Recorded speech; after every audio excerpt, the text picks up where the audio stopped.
Hello everyone. Today we're going to go over how to replace the blade on a Vitamix blender. For us it was a little bit scary because we turned on the machine one day and it sounded like grinding metal. We thought for sure the machine was broken. Luckily we do have two canisters. We put the second one on there and it didn't sound bad at all. It sounded normal, sounded good. So that points to only one thing, the canister itself, and the only moving part here is this blade mechanism which has bearings here. According to customer service at Vitamix, these things do go bad after certain years of wear and tear, and when that happens, you will need to buy a new one.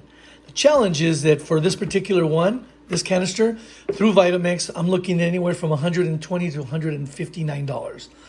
You could probably get them for like $100 on Amazon, but that's still a little pricey. You can get off-brand ones, the ones with good reviews, probably like $60. But nonetheless, it's an easy fix. You just buy a blade. I think I paid $30 for it. And it comes with a tool. At least I think mine did. I'll share the link on the video so that you can go to where I bought it.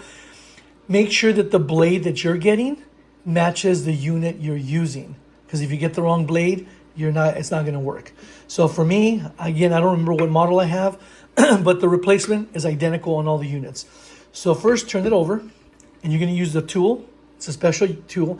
You're going to match this hole to this notch, and these notches to these grooves. You're gonna put it in place. You're gonna go lefty-loosey. Just turn left. Sorry about that.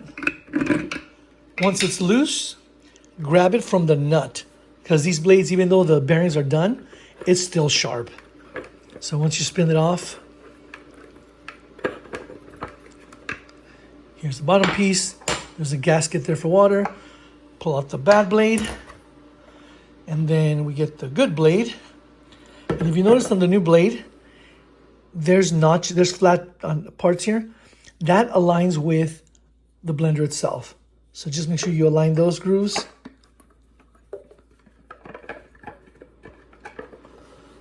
Again, grab it from the nut so you don't cut yourself. And then just start winding this in place. You can go righty-tighty. Once you got a couple spins in there, you should be good to turn it over. And now you do the same thing, but you go righty-tighty.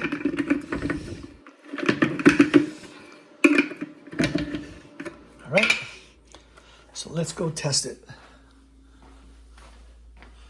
I have here a glass of water with soap because I'm gonna clean it while I'm at it. And that's the way I clean my blender too. I let it run on the soup setting.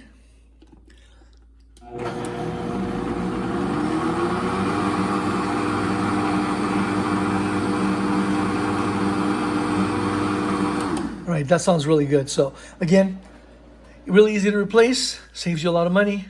Hope this helps.